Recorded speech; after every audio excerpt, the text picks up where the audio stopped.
گلگت بلتستان میں lock down میں نرمی کے ساتھ ہی بازاروں میں خریداروں کا رش۔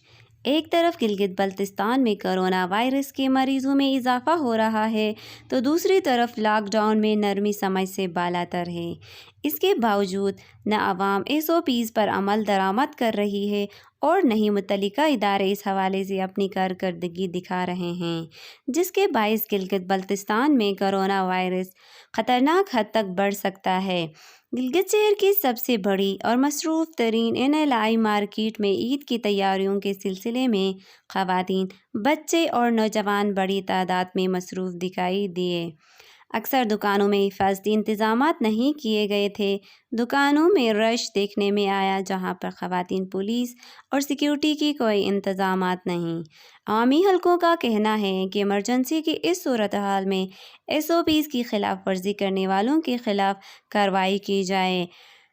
وومن TV، شیرین کریم، گلگت۔